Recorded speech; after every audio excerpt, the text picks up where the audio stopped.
My name is Yevhen. I'm 33 years old. I'm an engineer. I was born, and that's funny enough, in Russia, but I am Ukrainian. Yeah, because and I came from a family that is actually a military officer and school teacher. So that's a classic Soviet period family. So to be honest, I think that it's also determined in some way my future as an engineer in some way, because that was most classic profession in the Soviet Union. Yeah, and even though I was born in the break of an epoch, because the Soviet Union was crashing down, falling apart actually. So, for instance, here that's the place where Victor currently staying. We have employees here in Kharkiv region, 3 employees. We have around 4 to 5 employees in Kiev. We have in Chernihiv, uh, me and a couple other employees staying in Lviv. We have employees in Khmelnytsky, which is somewhere there, as far as I don't remember, in Ivano-Frankivsk, in Dnipro, in Poltava. So it's like yeah, basically all around Ukraine. And my hometown is here. It's called Lysychansk.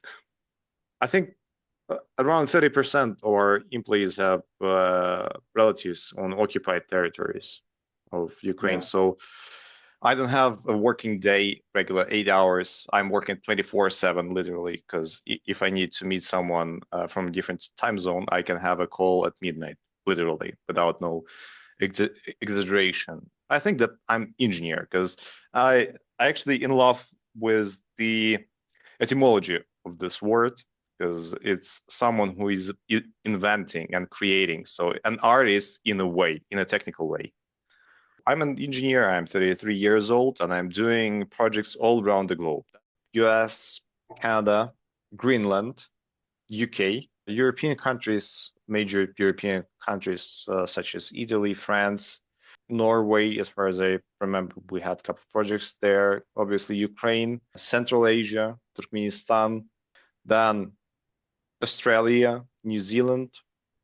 I think that's basically it. I'm really in love, and I see a lots of parallels with the picture you showed me. That's a Ukrainian Russian artist who made this. That picture is called Ninth Wave, and according to tales in our folklore, the ninth wave is the one that hits you the hardest amongst the others. And those guys are expecting the ninth wave to hit them over there on the horizon. And they're already trying to survive through the wreckage.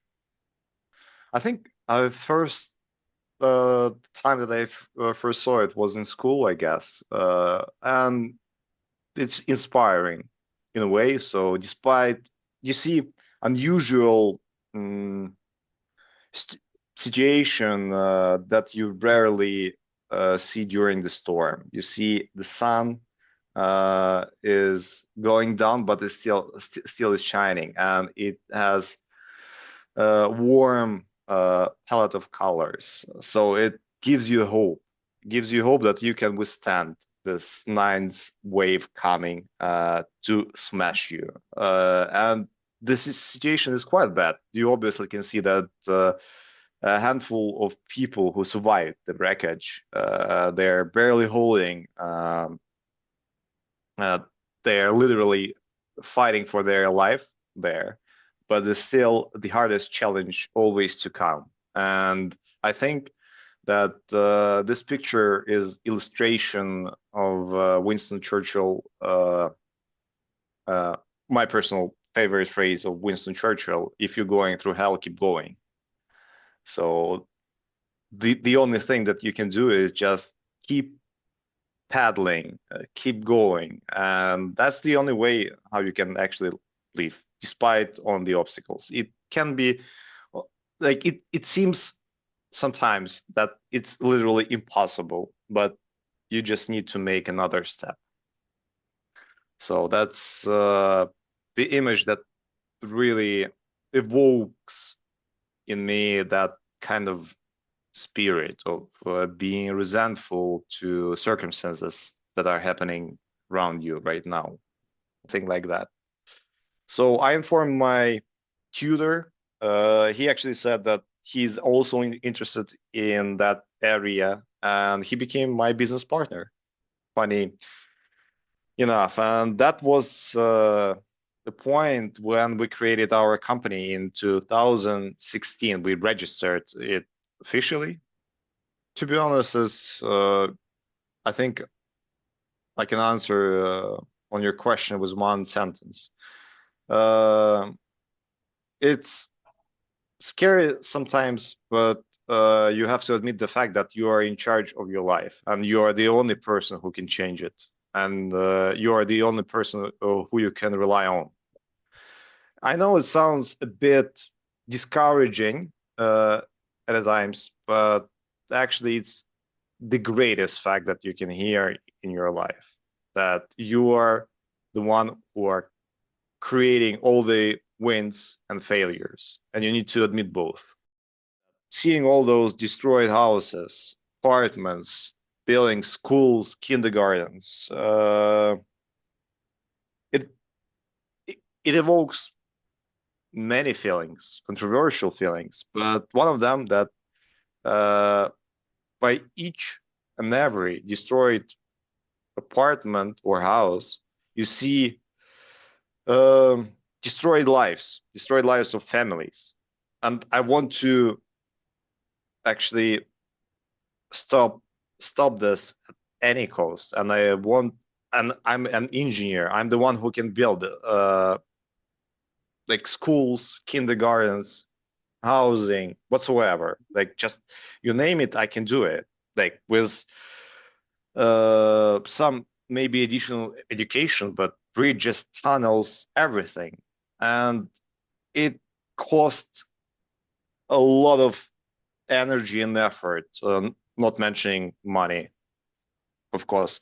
So I just want to rebuild that and to see uh, more happy faces. It's just a simple idea, not to make the whole country happy. It's impossible. I just want to see just maybe two or three more smiley faces. Maybe I can change the life of my employees just by giving them a job. Maybe, and that's super important because I know that uh, in 90% of cases, people who work in our company, they're breadwinners. So that's one part. Another part is social responsibility to a broader sense that I want to fulfill this gap that existing right now. I can help somehow people to design uh, resilient housing, comfortable housing, and that's actually the part of what we're doing. We're taking part in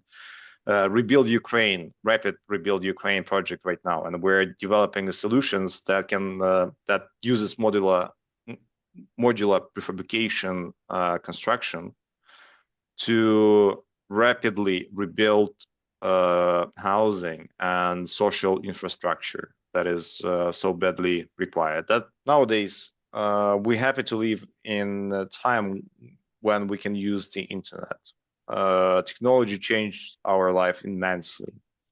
So even the fact that we're talking without any external support to each other, you based in the US and I'm in Ukraine, was hard to imagine just 40 years ago, maybe 50 years ago. Can you imagine like someone from a Soviet Ukraine talking to like his acquaintance from the US? It was hard to imagine. You can create a whole network sitting in one place. Okay, construction-wise, I think first of all, we're definitely turning the whole world around us into digital world. So digital twins, AI capturing the field. It's it's obviously happening even in the construction, because I think with the digital technologies, it really started changing and changing with such a pace that people in an industry cannot keep up with it. Urbanization is a huge challenge for Ukraine. So we have several cities that has more than 60 to 70% of our population. That creates big challenges. I think that decentralization, that's a part of our cultural code, and we need to go in that direction. I know it also brings lots of challenges, but in the face of threat of upcoming wars, decentralization is something that can help us withstand those challenges. And you always need to remember that bad things can happen in life, but they always, without any exceptions, opens new, like those things can open new opportunities as well. And it's just a matter of your attitude. I To be honest, I don't want to share images of destroyed buildings, and because that's something that is not really appealing to me. I want that country where I live, country that I am in love with. Like truly, admiring Ukraine in multiple areas. It has pros and cons, as many other countries, but I want people in the world to see it flourishing, not destroyed and devastated. So I'd better show some images after the war of restored buildings, of nice streets, and I think that it's not a good thing to be nostalgic about how it was before the war. Ukraine will be famous one day not because of atrocities that are happening on in our territory, but famous for people, famous for achievements, maybe discoveries, scientific discoveries. Why not? And I think that my profession changes life immensely in terms of resolution of this situation as well. Also, we need to be strong. We need to be able to withstand challenges, because being peaceful doesn't mean not being able to protect yourself.